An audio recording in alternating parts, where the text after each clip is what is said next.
Hello, kamusta mga ka-idol? Welcome na naman sa isang episode na kung saan mag-uusap muna tayo with regard sa paggamit ko dito na in 3 years dito kay Honda Click version 2. So pag-uusapan natin kung ano ang mga naibago o bad experience ko dito sa motor na ito sa paggamit ko ng 3 years mga idol. Bakit ito nga ba ang nabili ko o napili ko para gamitin pang araw-araw, okay? At the same time, bibigyan ko kayo ng tips by my own kung paano mapapangalagaan ang motor nyo. Kung ikaw ay baguhan pa lang na bibili ng motor na katulad ng Honda Click version 2 or version 3 ngayon, is mabuting panoorin nyo ang video na to para at least may guide kayo kung sapat ba na dahilan ang version 3 na bilihin nyo ngayon 2024 at para mapangalagaan ang motor mo para sa mahabang paggamit. Welcome to Hadjo Moto Vlogs, and this is Honda Click 125 version 2. My experience. Let's go!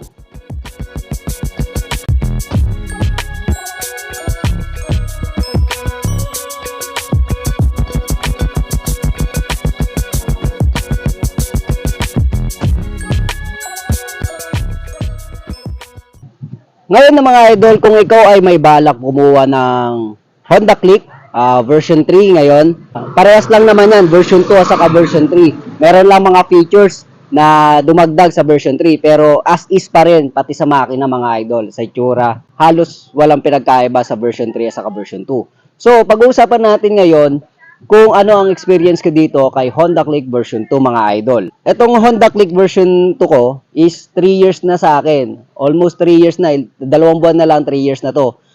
Since binili ko siya 2021 January 7, okay? So kinuha ko po siya ng hulugan. Ang down payment ko dito is 3,657 pag updated ka, pag hindi naman 3,857. So sa Guanzon ko siya kinuha, Olongapo City.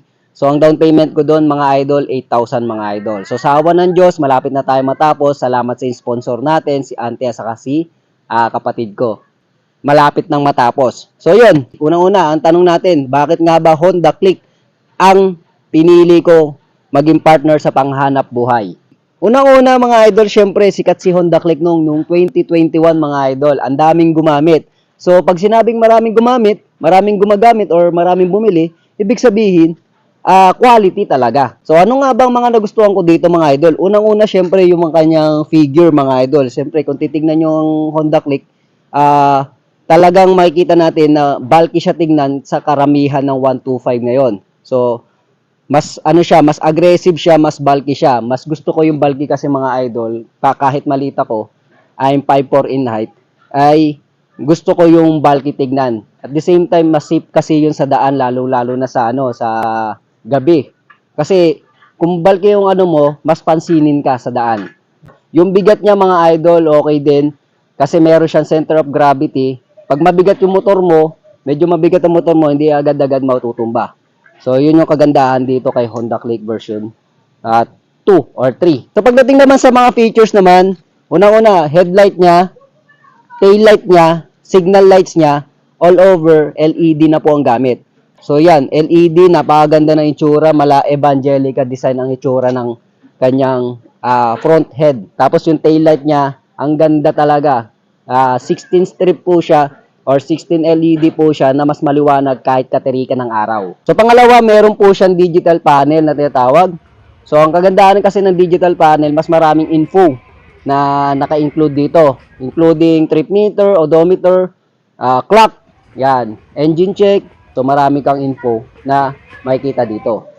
Tapos ang kagandahan pa dito is liquid cooled na po siya mga idol. Napakabilis niyan magpalamig na makina in a long use. So kahit matagalan ng gamit mo, unlike sa air cooled is hindi siya ganun kabilis magpalamig. Dito sa liquid cooled is mas mabilis po siya magpalamig kasi gumagamit po siya ng coolant sa kanyang radiator. Okay? Safety features naman mga idol, syempre nagustuhan ko dito yung kanyang safety part lock. Meron po siya pag magpapark ka sa incline o uphill road. So meron po siya mga idol. Pangalawa, meron po siyang side stand kill switch.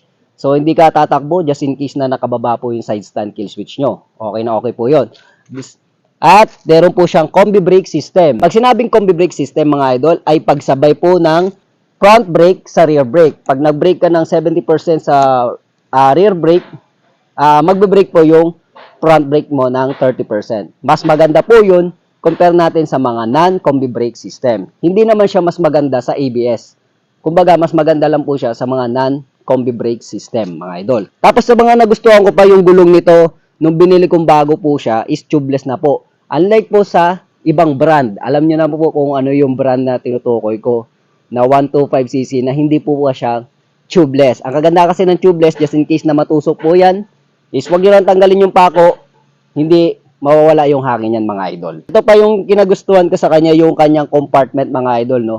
Ang lawak, 18 liters capacity. So katulad ko na nagnenegosyo, mga idol, is malaking bagay sa akin yung malaking compartment. At the same time, meron ka pang flat footboard, no? Dito ko nilalagay yung mga pinamili ko na paninda sa motor parts ko. So napakalaking tulong and convenient para sa akin. Okay? So guys, ano naman ang mga ayaw ko dito, mga idol? Ayaw. Wala pa naman akong nakitang ayaw ko sa motor na ito kasi almost lahat ng features and specs ay nandito na, mga idol. Siguro kung anin ko na lang is yung upuan. Okay? Medyo dapat makapal yung upuan. Kasi nung pagbibiliin mo siya, makapal yan pero hindi mo na maitabas siya kasi ito tinabas ko na yung upuan niya. Tapos sobrang nipis na, gusto kasi i-flat no? So, yun lang naman, walang problema. Pangalawa pala yung ito, yung kanyang shock. Sobrang lambot, mga idol. So, kung sakaling i-improve ni Honda yon, sana yung shock medyo ano niya, yung telescopic fork niya, yung front shock niya, is sana baguhin ni Honda Click yon. Kahit sa version 3, ganun din, malambot din yung front shock niya. So, hindi lang natin alam kung may purpose yung ganong kalambot. Pero anyways, wala naman ako naging problema. Okay? So wala naman akong hindi nagustuhan dito kay Honda Click version 2. Ano nga ba yung mga napalitan ko dito in 3 years, no? So napaka-basic lang, mga idol. Syempre, nagpalit na ako ng 2 beses ng gulong. Minsan kasi na ano na yan nabiyak o na basta kahit tubeless yan, pero pag nabiyak yan, is wala rin silbi yung yung pagiging tubeless. So 2 beses na ako nagpalit ng gulong ko. Una, ang gulong niyan is nasa 90 by 90. Tapos pinalitan ko siya ng 100 by 80, tapos pinalitan po siya ng ngayon is 110 by 80 na po siya. Mas makapal na po siya, mga idol. Brake shoe, pinalitan ko na rin po yan. Siyempre katagalan, no? Kaka-brake natin. Sa braking habit nyo naman, depende yan. Kung madalas ka mag-brake, is palagi mapupudpud. Mapupudpudan ka ng brake shoe. Brake pad, nakapag-ano na rin po ako. Nakapagpalit na po ako niyan. Tapos hand grip, syempre, na ano rin yan, napipaded, pangit na tingnan. Pwede pa naman, pero pangit na tingnan. Kaya pinalitan ko na siya ng JRP na halagang 120. Seat cover, nagpalit na rin po ako kasi sa stock ng cover ng Honda Click version 2 and version 3, kalmot po siya, traction po yan, mga idol.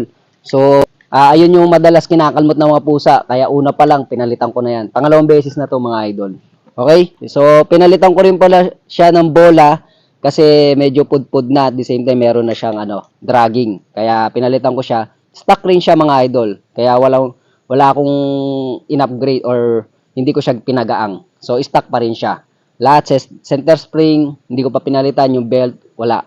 So, bola lang ang pinalitan ko doon. Nag-refill lang ako ng coolant. Ang tagal naman almost a year bago ko siya nirepillan. So, pag yung coolant nga pala, linggo-linggo ka nagre-refill, may problema sa radiator mo. Tapos yung unang nasira dito nga pala yung buttons, mga idol. So, kung mapapanood nyo yung unang sira ng Honda Click ko, yung buttons ng horn. So, nagpro-prolong siya. Tapos napipindot siya or gumagana siya kahit hindi mo siya pinipindot. So, yun yung sira niya, mga idol. So, all in all, wala naman ako masyadong pinalitan dito. Napaka-basic lang. So, parang normal lang sa mga ganun. Sa paggamit in a long run, no? So, yun lang. Minimal lang ang pinalitan ko doon. Ngayon, ang tanong sa akin, mga idol, kung papalitan ko ba to or dadagdagan ko yung motor ko. Siyempre, kung papalitan ko, hindi ko siya papalitan. Malaking tulong kasi sa akin to Una-una, scooter, marami siyang convenient features na gustong-gusto ko. Pangalawa, pinaghirapan natin to, kaya hindi natin papalitan. Okay? Pangako yan. Pwede ko siyang dagdagan, pero hindi ko siya pwedeng palitan. Pero, hindi na ako magdadagdag ng motor. Kasi, ang bala ko kasi 4 wheels na, mga idol. Yun yung makakatulong sa akin ng most. sa aking negosyo ng motor parts. Kasi minsan bibili ka ng gulong, patong-patong yung gulong dito. Minsan nahirapan na rin ako. Kaya nag-arkela ako ng tricycle. So 300 din 'yon, no? Kung bibili na lang ako ng 4 wheels na kahit L300, yun sana yung bala kong kunin. At pag-iipunan natin yan mga idol. Pero motor, hindi, parang wala na akong balak dagdagan. Kasi para sa akin ang motor is pang service lang para sa akin. Motovlogger ako pero hindi ako ganun ka-exaggerated pagdating sa motor, no? Pagdating sa pangokoleksyon ng motor, hindi ako ganun ka-exaggerated katulad ng iba. Pero syempre may pera sila kaya nasa kanila 'yon. Sa akin naman, for business ang purpose ko dito at the same time pang service ko. Okay, yun lang naman ang purpose ko dito kay Honda Click. Pagdating naman sa bad experience ko mga idol dito sa Honda Click, sa 3 years talaga honestly, wala akong major na bad experience dito. Almost perfect para sa akin. Hindi ko kasi kinalikot siya ng kung ano-ano, no? Alam nyo guys, mga idol, nagkakaroon ng problema ang motor kung mahilig kang mag-upgrade o maglagay ng mga accessories na hindi naman kinakailangan. Unang-una, maglalagay ka ng auxiliary light na katulad ng MDL o mini driving light, tapos papakilaman mo yung mga wirings niya. So doon nagkakaroon ng problema. Nagkakaroon ng shortage, nagkakaroon ng ground, basta anything, magkakaroon ng problema yan pag pinakilaman mo na talaga yan, wirings na yan. Kung gusto nyo talagang magkaroon ng peace of mind, huwag nyo galawin. O kaya, kung ayaw nyo magkaroon ng bad experience as a user, huwag nyo masyadong galawin. Okay? Ito, panghuli, yung tips ko nga pala sa inyo, para at least tumagal ang motor nyo. Kahit anong motor, hindi lang Honda Click, kahit anong brand. Okay? So, kahit anong brand ng motor yun, Maparusi man yan, SYM, Honda, Yamaha, Suzuki, kahit anong brand. Ito lang ang mapapayo ko sa inyo. Una, makontento po tayo kung ano ang meron tayo sa motor natin. Huwag tayong masyadong magaling pa sa engineer ng Honda, Yamaha, Suzuki, Kawasaki, kahit ano, na ina-upgrade natin. 125cc mga idol, gagawin mong 150cc ang takbo. Ano yun? Di ba? So, makina yun.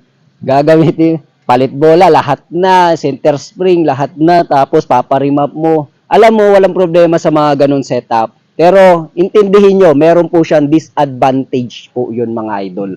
No? Para sa akin.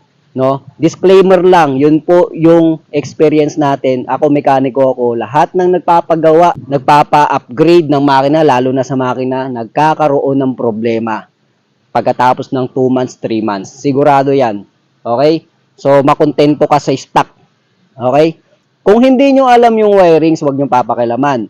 Kung mag-YouTube naman kayo, kailangan meron pa rin kayong guide na marunong. Okay? Huwag po kayong magmamarunong sa mga motor nyo. Okay? So, yun ang unang tips natin.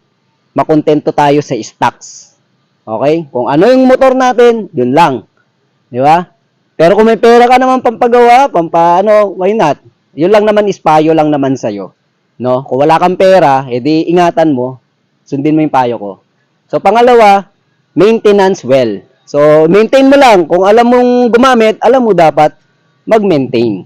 Kasi, sa motor natin, hindi lang bumili tayo ng motor para gumamit. Okay? Bumili tayo para alagaan.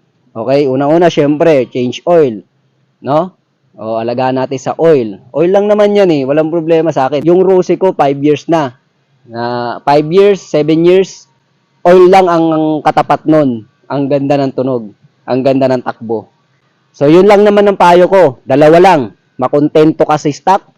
Pangalawa, marunong ka dapat mag-maintenance ng motor mo. Okay? So yun mga idol, tapos na yung usapan natin at kahit papaano sa mga newbies nagkaroon tayo ng minimal na natutunan. Okay? Kung bago ka palang bumili ng motor, kahit anong motor yan, yung tips ko is para sa lahat yon. Okay? Yung experience ko naman dito, kung kukuha ka ng Honda Click version 3 ngayon, is yun lang.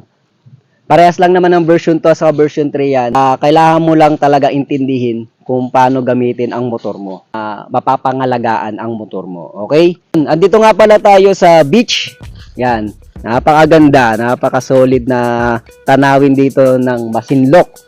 Okay, Bani, Masinloc. Ito ang beach nila. Virgin Beach to mga idol. Napakalinis, napaka-presko ng hangin.